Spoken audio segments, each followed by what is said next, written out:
पीके यानी प्रशांत किशोर जी अपनी जन स्वराज की पदयात्रा को लेकर कटिहार पहुंचे थे और कटिहार आज जनसभा को संबोधित किए। साथ ही कटिहार जिला के विभिन्न क्षेत्रों से आए हुए जो जनप्रतिनिधि है उन लोगों से आज बात करके ये जानने की कोशिश करेंगे। प्रशांत किशोर जी कटिहार आए थे और उन्होंने सभी को संबोधित किया। उसको लेकर राजनीति की रणनीति है, आगे आने वाले समय में लोकसभा चुनाव होना है, फिर 2025 में विधानसभा का चुनाव भी होना है। जो स्थानीय जनप्रतिनिधि है तो वो लोग क्या प्रतिक्रिया देना चाहते हैं। आज प्रशांत किशोर जी यहाँ पे आए थे, कटिहार की धरती पर प्रशांत किशोर जी आए और विशाल जनसभा को संबोधित किए। और इसी दौरान कटिहार जिला से विभिन्न क्षेत्र से कई राजनीतिक दलों से जुड़े हुए लोग भी आए, कई स्थानीय जनप्रतिनिधि जो ऐसे समाज सेवा कर रहे वो लोग भी आए। प्रशांत किशोर जी को सुने आप लोग, आगे की क्या रणनीति है आप लोग। देखिए, सबसे पहले हम न्यूज़ 24 के माध्यम से ये बताना चाहते हैं कि आज जो प्रशांत किशोर जी कटिहार आए थे, इनकी टीम लगातार जो है सबको अलग अलग क्षेत्र से अलग अलग लोगों को जो समाज से जुड़े हुए हैं उनको आमंत्रित कर रहे थे। तो मुझे भी इनविटेशन मिला था और मैं आज इसलिए यहाँ आया हूँ। और प्रशांत जी का विचार जो है बहुत बेहतरीन है। ख़ास करके उनका जो विचार ये है कि एक बेहतर बिहार बनाने के लिए उनका लगातार जो संघर्ष चल रहा है, उनकी सबसे अच्छी सोच ये लगी। जनरली लोग जो है पैराशूट या हेलीकॉप्टर से आते हैं, लीडर हो या जो अचानक जो पैराशूट की तरह टपकते हैं, इनका सोच ये है महात्मा गांधी के विचारधारा से ये चल रहे हैं। और ये ज़मीन से सबसे जो समाज में पीछे हैं उस वहाँ से ये लगातार पदयात्रा कर रहे हैं। और इनके इन्हीं बातों से मैं बहुत मोटिवेटेड फील कर रहा हूँ। तो इसलिए इनका जो इनविटेशन आया तो मैं आज इनसे मिलने आया हूँ। यहाँ पे काफ़ी चीज़ें बिल्कुल सरल स्वभाव देखा गया।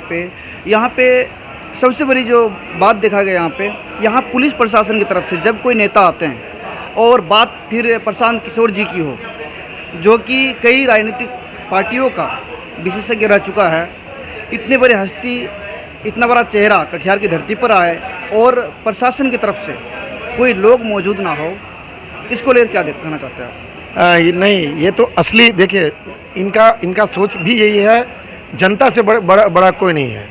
तो आज जो प्रशासन यहाँ मौजूद नहीं है, बल्कि प्रशांत जी ने आज अपने स्पीच में भी यही कहा कि सबसे बड़ी ताकत है तो वो पब्लिक है।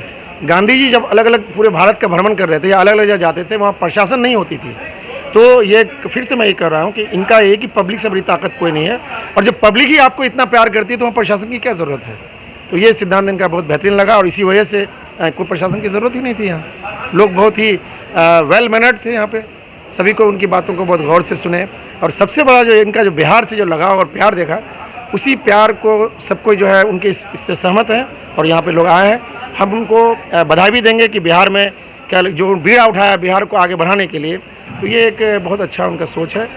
और हम लोग इसमें हमारे जितने ये हैं जो हमारे साथ जुड़े हुए लोग हैं, उनके विचारधारा से बहुत प्रभावित हैं। कहीं ना कहीं आपका खुद का संस्था है जनक्रांति जी, जनक्रांति के अध्यक्ष भी है आप, तो आप यहाँ पे हैं। आज के बाद क्या रणनीति होगा। देखिए, जनक्रांति हमारा एक बहुत बड़ा संगठन है और ये बहुत बड़े पैमाने पे पिछले 16 साल से लोगों के बीच लगातार काम कर रहा है।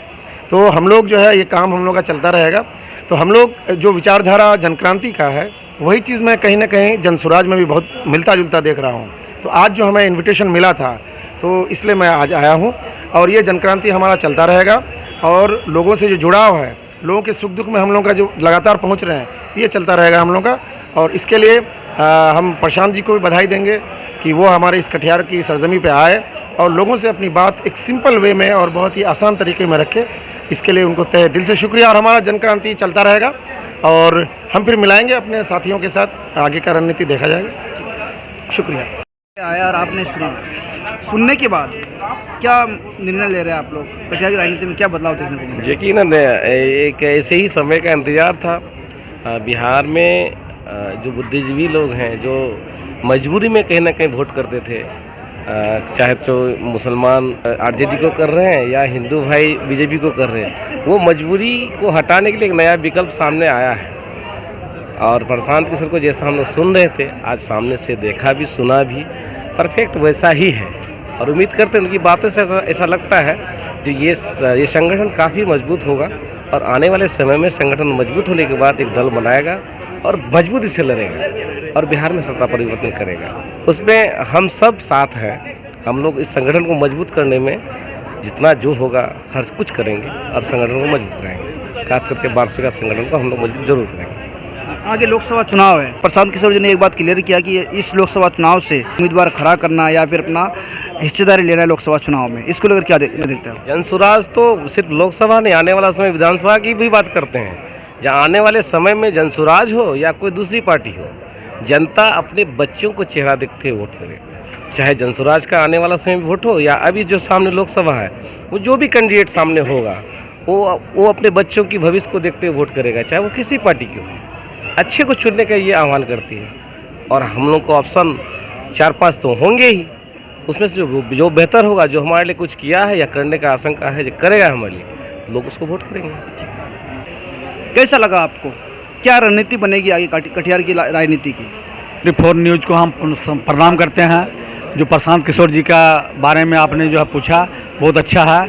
यहाँ पर जितने भी लोग आए हैं, सभी पार्टियों से, सभी दलों से जो सताए लोग हैं, उसको ठुकराए हुए लोग हैं, अब जन स्वराज में मिल रहे हैं। और हम लोग भी सभी पार्टी को देखा, चाहे वो भाजपा हो, चाहे जदयू हो, चाहे राजद हो, चाहे कांग्रेस हो, चाहे जन अधिकार पार्टी हो, चाहे वो हम हो, सभी पार्टियों के तमाम लोगों ने देखा और सबका विचारधारा जो है इस जन स्वराज से जो है वो सबसे अलग है। वो ये चाह रही है कि समाज के जो निम्न वर्ग के लोगों तक जो है लोगों को कैसे विकास होगा, उनका कैसे बाल बच्चों का भविष्य सुधरेगा, इस चीज़ को जो है सभी का आस्था जो है प्रशांत किशोर जी पर है। और हम लोग आगे भी जो है इस चीज़ को ये जान रहे हैं कि अब हम लोग किसी भी पार्टी के बहकावे में नहीं आएंगे और अब हम लोग जन स्वराज को पंचायत स्तर से लेकर जिला स्तर तक उसको मजबूती लाने का काम करेंगे। अगर दल कहीं अगर गठित होता है तो हम लोग जन स्वराज के माध्यम से जो है एक सरकार बनाने का कोशिश करेंगे, ताकि सभी समाज के लोगों को, दलित हो, महादलित हो, अल्पसंख्यक हो, वंचित समाज हो, सबका विकास होगा, सभी समाज का विकास होगा, इस जन स्वराज के माध्यम से होगा। लेकिन आज तक आज़ादी के 75 वर्षों तक सभी ने देखा, सभी पार्टियों का, अब सबका विकास और सबका भावना अब जन स्वराज पर आ गया है। आप निषाद जी है जी, आपकी तो वीआईपी पार्टी है जी। हाँ, बहुत अच्छा है, वीआईपी पार्टी है। सभी पार्टी में सभी लोग रहते हैं। अच्छा, चाहे वो भाजपा है उसमें भी जो है निषाद के लोग हैं, चाहे वो जो राजद है उसमें भी निषाद के लोग हैं, यानी तमाम पार्टी में हैं, सभी निषाद समाज के लोग हैं। लेकिन जो भगवान को पार करने वाला केवट, वो केवट किसी पार्टी में नहीं, वो जन स्वराज में है। निषाद जी तो कह रहे हैं कि जो विकासशील इंसान पार्टी है उसी के सम्मान में और उसी को ऊपर उठाने के लिए। नहीं, पार्टी अगर बनती है तो समाज को लेकर बनती है, सिर्फ एक समाज से कोई चीज़ का नहीं बनता है। हाँ, बात समाज की करते कि वो आरक्षण हो ये समाज का, लेकिन अगर पार्टी अगर लेवल पर देखा जाता है, हर पार्टियों में चाहे वो सभी समुदाय के लोग, सभी संप्रदाय के लोग रहते हैं, तभी पार्टी चलती है, किसी एक समुदाय से नहीं होता। हाँ, वो सामाजिक बात जो है, चाहे राजवंशी का भी उठा रहे हैं कि राजवंशी समाज लोगों को जो है आज तक जो है आरक्षण नहीं मिला, केवल निषाद समाज लोगों को आरक्षण नहीं मिला। अल्पसंख्यक जिसको बोले जाते हैं उसको अति पिछड़ा में डाला, उसको क्यों नहीं आरक्षण मिला? अच्छा, उसके बाद नाई समाज जो है वो उन्हें भी आरक्षण नहीं मिला, जो कि कर्पूरी ठाकुर जी इस बात को जो है बहुत जो है स्तर तक लोगों को उठाए, फिर भी ये वीआईपी भी उठा रही है। तो इसी के साथ में सभी पार्टियां उठाती है और ये वीआईपी भी पार्टी उठा रही है, इसमें कोई दिन है। हाँ, ये इतना बात जरूर करेंगे कि वीआईपी पार्टी जो है निषाद समाज के लोगों को जगाने का काम किया और जितना कहा जाए उतना कम है। आपने सुना, इससे पहले कोई किसी राजनीतिक पार्टी से जुड़े होंगे आप, आज के बाद क्या फैसला लेंगे आप?